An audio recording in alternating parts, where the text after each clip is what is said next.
মিলাদের মাধ্যমে জমজম এবং সোনারূপার পানি দিয়ে আমরা আমাদের এই পবিত্র শহীদ মিনারকে পুনরায় পবিত্র করব, কলঙ্ক মুক্ত করব।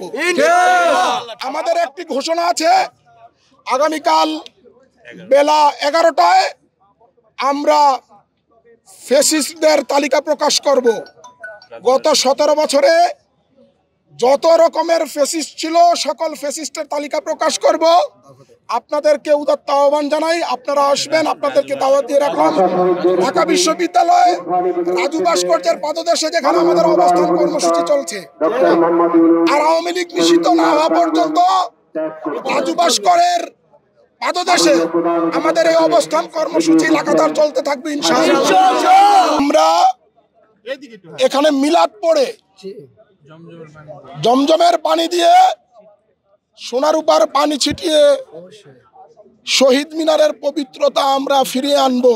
যেহেতু অবৈধ রাষ্ট্রপতি শহীদদেরকে ফুল দিতে এসে তাদের রুহের সাথে তামাশা করে এই শহীদ মনিরকে অপবিত্র করেছে, কলঙ্কিত করেছে। কলঙ্ক মোচনের দিন কালকে, আগামীকালকে আসরের পরে আমাদের কলঙ্ক মোচন ও শহীদ মিনারের পবিত্রতা ফিরে আনার জন্য আমরা কর্মসূচি পালন করব। আমি জাতীয় বিপ্লবী পরিষদের কেন্দ্রীয় সহকারী সদস্য সচিব জনাব আনিসুর রহমান, আমাদের জাতীয় বিপ্লবী পরিষদের রাজনৈতিক প্রধান, আমাদের দলটি 16ই ডিসেম্বর ঢাকা বিশ্ববিদ্যালয়ের কেন্দ্রীয় মসজিদ থেকে আত্মপ্রকাশ করেছে।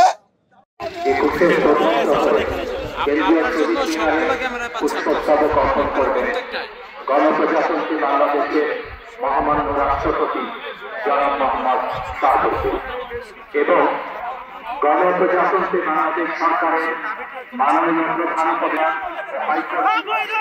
মাননীয় বিচারপতি উপদেষ্টা পরিষদের মাননীয় তিন বাহিনীর প্রধানগণ পর্যায়ক্রমে বাংলাদেশ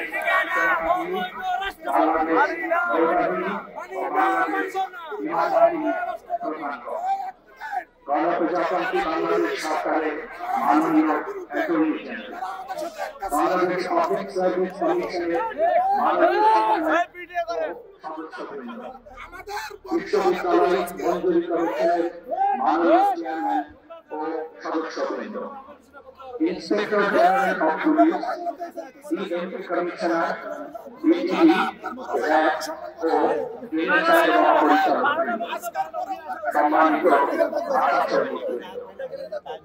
ঢাকা বিশ্ববিদ্যালয়ের মাননীয় উপাচার্য, মাননীয় প্রোপাচার্যগণ ও মাননীয় কোষাধ্যক্ষ, ঢাকা মন্ত্রণালয় ও বাংলা একাডেমি, জাতীয় মানবাধিকার কমিশনের মাননীয় চেয়ারম্যান ও সদস্যবৃন্দ, মহান মুক্তিযুদ্ধের সম্মানিত সেক্টর কমান্ডার বৃন্দ, মহান মুক্তিযুদ্ধে যুদ্ধাহত বীর মুক্তিযোদ্ধা বৃন্দ, জুলাই গণ অভ্যুত্থানে আহত